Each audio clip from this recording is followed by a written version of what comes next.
Fala pessoal, tudo bem com vocês? Agora tudo é Libertadores. Você vai conferir nesse vídeo os inscritos para a competição continental e tem novidades. Breno Bidon vai ser titular? Ele já está integrado ao grupo que está na Venezuela. E outra, qual o caminho do Corinthians até a fase de grupo? A delegação do Corinthians já está em solo venezuelano, onde encara nesta quarta-feira em Caracas, Universidade Central. Segunda fase, a chamada segunda fase da Libertadores, teve uma anterior, o Corinthians entra na segunda, depois tem uma terceira, também fase de mata-mata, para só depois fase de grupos. Universidade Central, inicialmente agora, jogo de ida na Venezuela, 26, semana que vem, a decisão na Neoquímica Arena. Depois disso, o Corinthians já sabe que pega o vencedor, já sabe que pega um equatoriano. O vencedor de Barcelona de Guayaquil, um adversário até tradicional aí dos brasileiros nos últimos anos na Libertadores.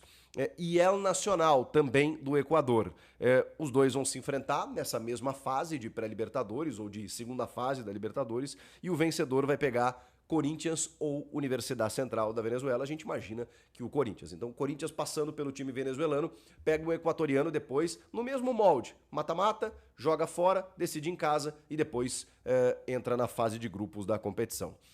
Esse é o caminho do Corinthians até entrar na fase de grupos do torneio. Então, toda a atenção possível, porque eliminatória, né? Você sabe como são, agora sabem como é. Agora, 2 jogos, né? Então tem uma possibilidade muito grande, ainda mais com que o Corinthians investiu, tá jogando. Então, eu queria dizer que é tranquilo, mas futebol, né? Então, toda a concentração possível e do jeito que o Corinthians está jogando, eu tenho convicção, né, de que o Corinthians tem condições de avançar.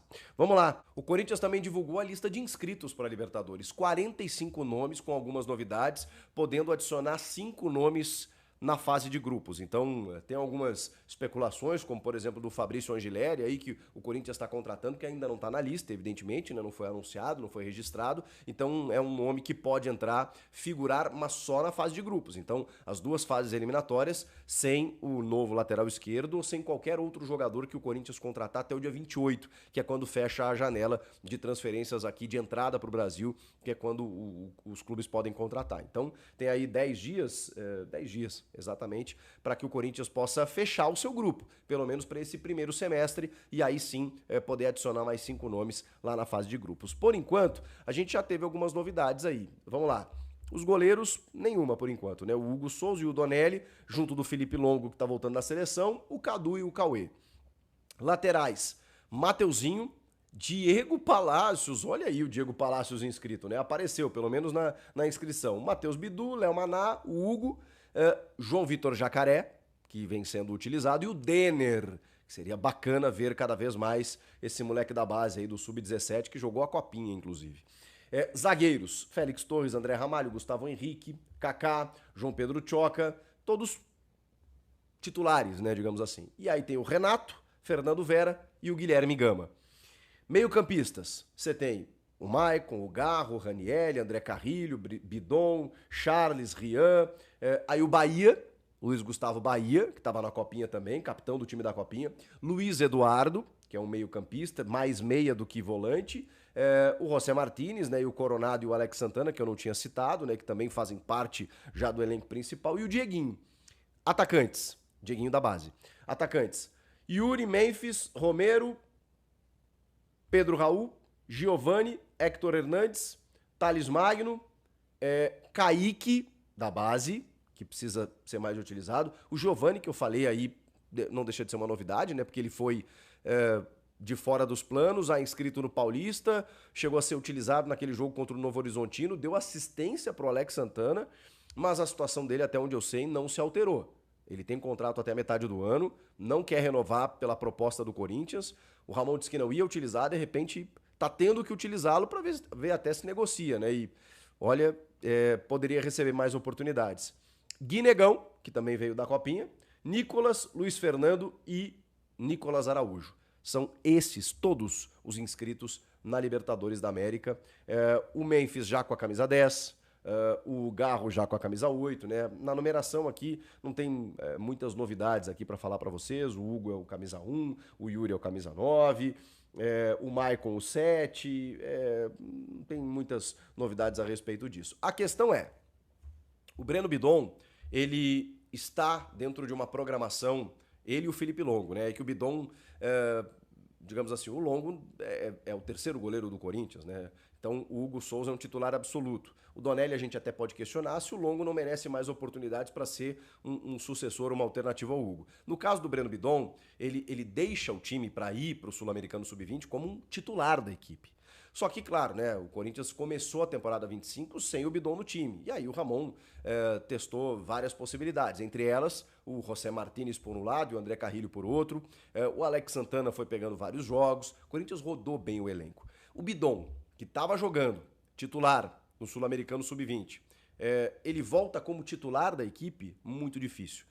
Exatamente porque ele cai de paraquedas num time que já vinha jogando de outra maneira durante esses primeiros jogos da temporada. Então, provavelmente, ele pegue banco de reservas. E aí, aos pouquinhos, eu acho que o Bidon, pela qualidade que ele tem, ele reconquista essa condição de titular. Agora, fica essa dúvida, porque o Martínez funcionou muito bem pelo lado direito, combinando jogadas com o Mateuzinho, muitas vezes atacando como um ponta, pela capacidade ofensiva que ele tem, e também pela recomposição, um cara que tem muito vigor físico. O Martínez, teoricamente, ele seria o primeiro volante na vaga do Ranieri para você usar Carrilho e Bidon, juntamente do Garro, formando esse losango no meio-campo. Ok, você entende que o Bidon vai disputar a posição com o Martínez, e aí você fixa o Ranieri de primeiro homem. Será? Eu tenho para mim que o Martínez abriria o meio-campo e faria esse time, Carrilho, Bidon e Garro. Mas tem essas outras opções, né? O Martínez pela direita funcionou muito bem, mesmo que deslocando o Carrilho pela esquerda, e às vezes eles até trocavam em alguns jogos, em alguns momentos. E aí tem o Rian, que joga pelo lado esquerdo, você tem o Alex Santana, que compõe bem ali o meio. Problema bom, né, pro Ramon Dias resolver. Agora, o Bidonzinho, que eu acho uma joia, um diamante, você não pode abrir mão. Eu entendo até no primeiro jogo decisivo, pô, o moleque tá lá disputando um torneio com a seleção, vai ficar na Venezuela, que na cidade onde eles estavam, né, Puerto de la Cruz, se eu não me engano, 300 quilômetros de Caracas, então tá sendo feito ali todo o trajeto para ele se apresentar junto da delegação. Tem uma atividade ainda nessa terça-feira, véspera do jogo da quarta, o Corinthians já está na Venezuela, né, e aí o Bidon e o Felipe Longo vão se encontrar com a delegação, tudo isso foi planejado para que eles não precisassem retornar ao Brasil e voltar para a Venezuela para a disputa desse jogo. Já ficam por lá, já são utilizados e, cara, o Bidon eu gostaria pelo menos de vê-lo no segundo tempo, alguns minutos, né, pelo jogador que ele é, pela influência que ele tem no meio, pela capacidade técnica que ele tem de ajudar na construção, né, o Rodrigo Garro e tal. O Corinthians se virou bem, até porque tem muitas posições ali, muitas peças para a função no meio-campo. Mas eu ainda considero o Bidon como um titular dessa equipe. E você? O que você pensa disso?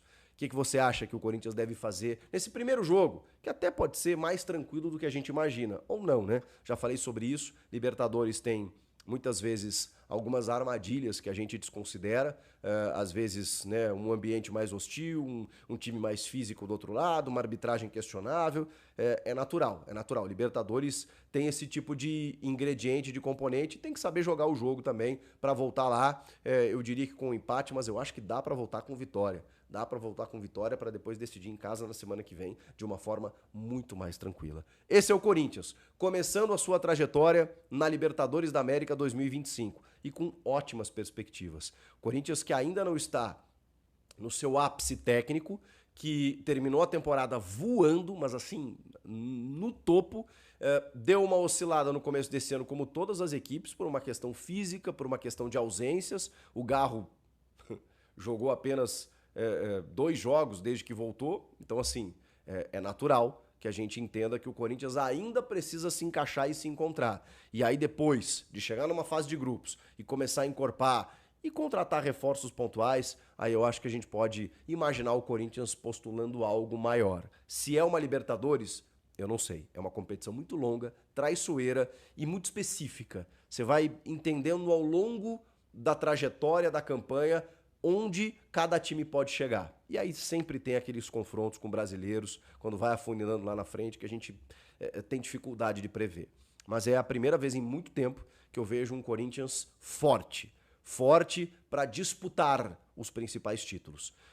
Antigamente, né, nos últimos anos, a gente via um Corinthians, né, que, ok, pode ser que que ele consiga competir pela força da Neoquímica Arena, força do torcedor, às vezes, né, faz um jogo bom fora, volta para decidir em casa, leva para pênaltis, era isso que o Corinthians se submetia, mesmo com alguns bons jogadores. Chegava num teto, num nível de jogadores que já não conseguiam entregar mais o mesmo, que a gente não imaginava o Corinthians postulando aí contra grandes adversários. Mesmo assim, chegou numa final de Copa do Brasil em 22, né, o Corinthians lá do Vitor Pereira.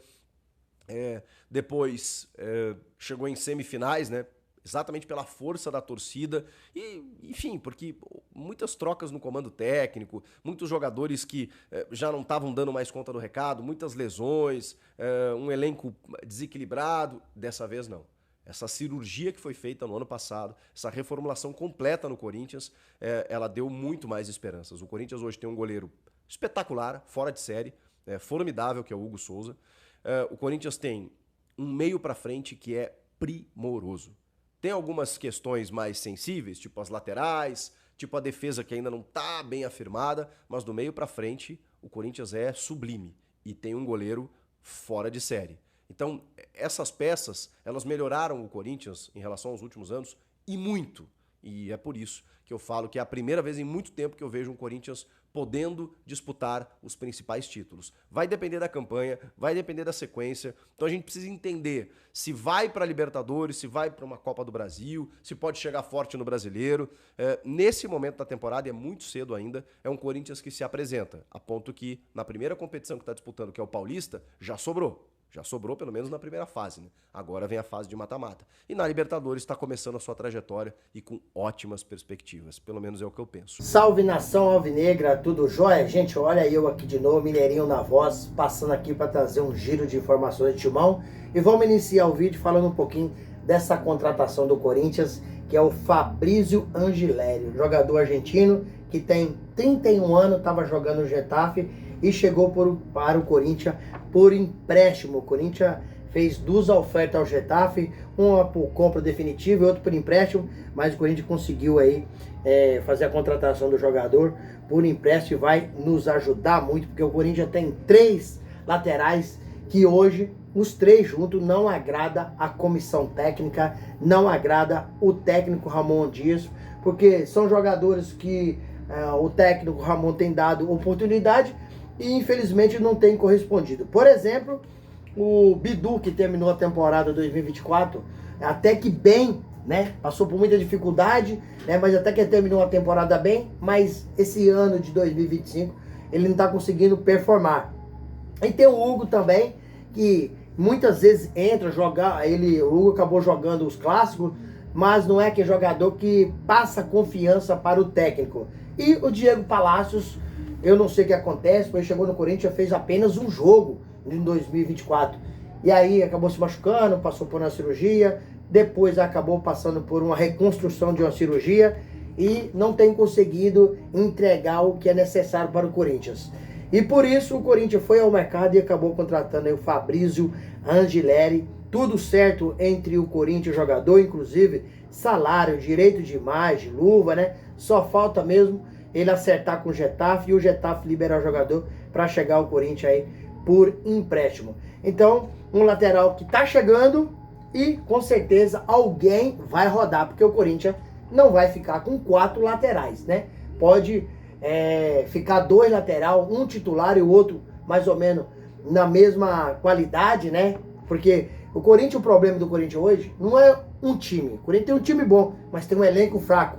Então, precisa de ter um titular e o outro que seja reserva, praticamente com as mesmas qualidades, porque quando um tiver suspenso, machucado, lesionado, o Corinthians não vai se sentir tanto como tem acontecido no Corinthians nos últimos dias, nos últimos meses, que o Ramon Dias tem rodado o elenco para ver como está um jogador.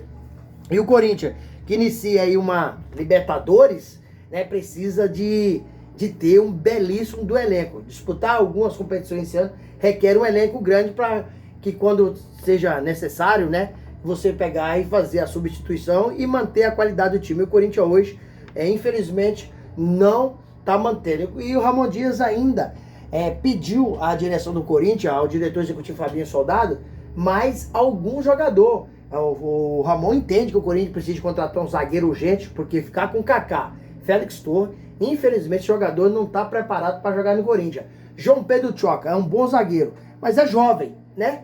Então o Corinthians precisava de um zagueiro com mais experiência para chegar e colocar a camisa e resolver o problema do Corinthians. Pediu 2 velocistas que o Corinthians precisa. Infelizmente, o Corinthians hoje tem 2 atacantes que é titular absoluto, que é Memphis Depay e o Roberto, mas os outros 2 que são reserva, que é o Thales Magno e Romero, não são um atacante velocista, são atacante técnico. E o Ramon entende, para furar um bloqueio de uma defesa, precisava de 2 atacantes velocistas. Corinthians hoje já tem uma identidade. E o que está fazendo o Corinthians ter esse sucesso os jogadores que dentro de campo vão muito bem e fora de campo esses caras são espetaculares na amizade. Isso faz com que o grupo, a cada dia que passa, esteja um pouco mais fortalecido. O Corinthians é um elenco, né, bom, mas é um time bom, mas um elenco fraco. Então por isso o Corinthians precisa ir ao mercado fazer boas contratações, né, para fortalecer cada dia o clube um pouco mais. Corinthians que em alguns momentos já sofreu na pré-Libertadores. Por exemplo, em 2011, o Corinthians foi eliminado pelo Tolima. Pelo Tolima, quando ele foi eliminado. Em 2015, o Corinthians passou pelo Once de Caldas, mas sofreu. E já em 2020, o Corinthians foi eliminado por Guarani do Paraguai. Então, essa pré-Libertadores, ela nos reserva alguma surpresa. O Corinthians tem que tomar muito cuidado. E olha que o Corinthians em 2011 e em 2015, o Corinthians tinha sido campeão brasileiro. Então tem que ter cuidado. Pré-Libertadores é jogo difícil. Ah, mas quem é a Universidade Central da Venezuela? Isso aí que mora o perigo. A gente não conhecer, não saber quem é quem. Como que o técnico Ramon Dias vai estudar esses jogadores sem que são jogadores desconhecidos? E aí eles montam uma retranca. Como é o jogo da Libertadores, os árbitros deixam rodar mesmo, não tem qualquer faltinha que marca. E aí mora o gatilho da situação. Corinthians pode ser envolvido nisso aí e sofrer na Libertadores.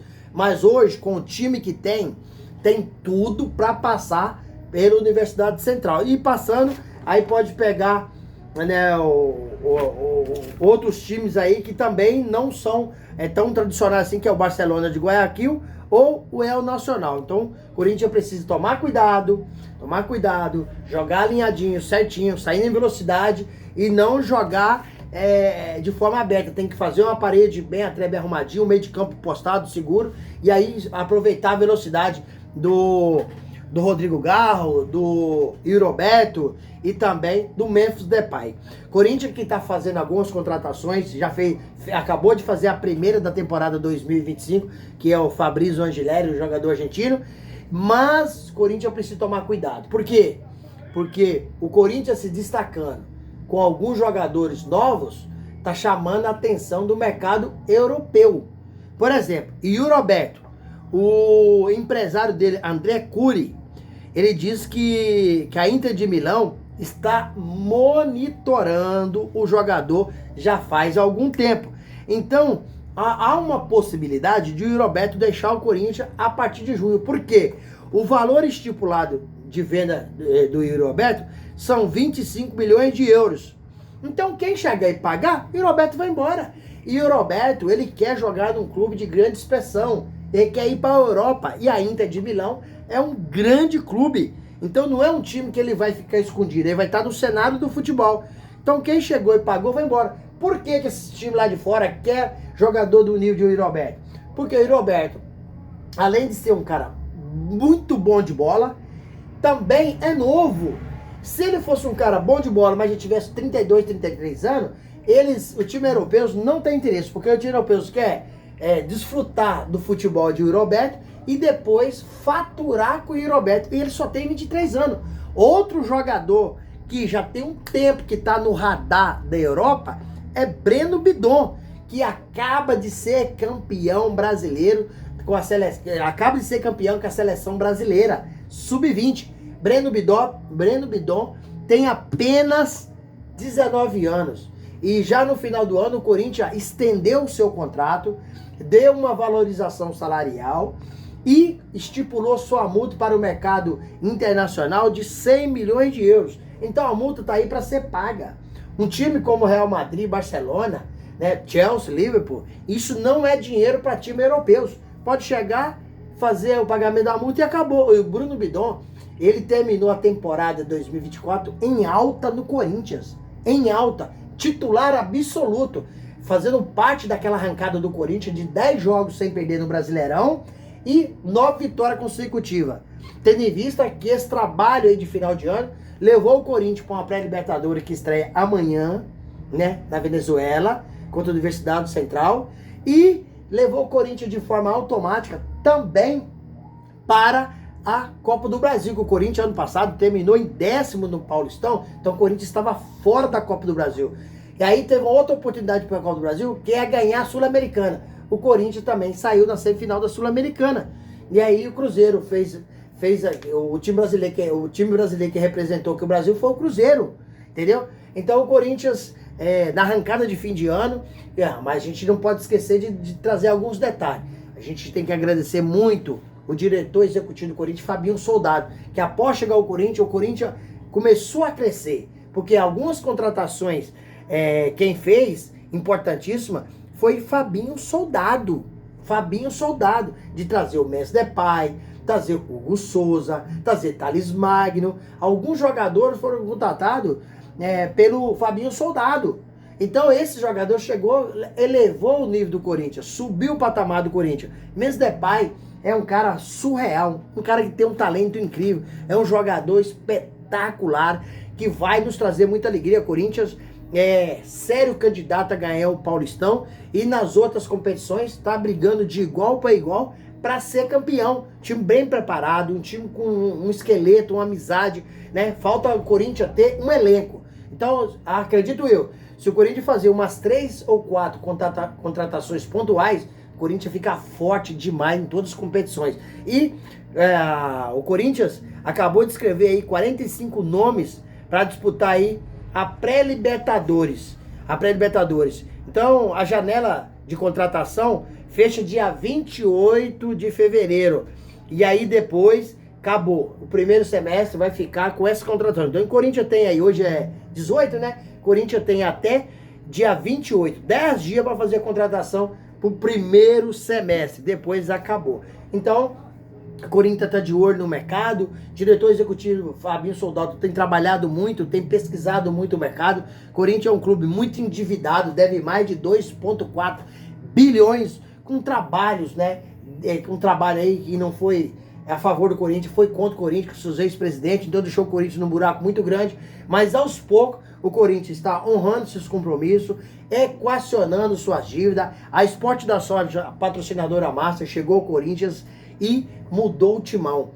Tem injetado bastante dinheiro no Corinthians, um patrocínio de mais de 100 milhões por ano, né? Tem ajudado a pagar aí o salário do Memphis Depay, fez um pix de 500 mil reais pro Corinthians, para a vaquinha da Neoquímica Arena, e ainda diz que se o Corinthians contra o Guarani domingo, cada gol marcado vai dar 300 mil. Olha, se o Corinthians fazer uns 4 no Guarani, a Esporte da Sorte com certeza colabora com mais de 1,2 milhão pro Corinthians. Isso vai ajudar aí no pagamento, na quitação da Neoquímica Arena, que é um estádio espetacular, mas deixou o Corinthians muito endividado, principalmente com administrações pífias de ex-presidente como Duílio Monteiro Alves, Andrei Sanches, Roberto de Andrade e tantos outros que lá passaram, deixou esse Corinthians coisa. Mas o Corinthians é maior que esses caras tudo junto.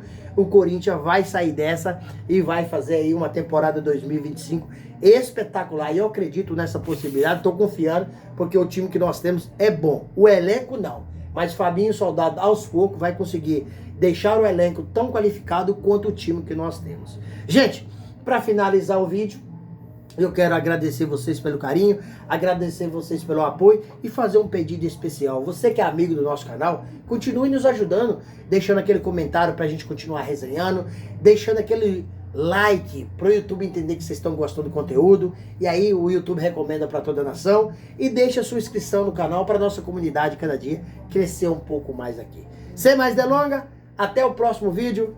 Tchau, tchau.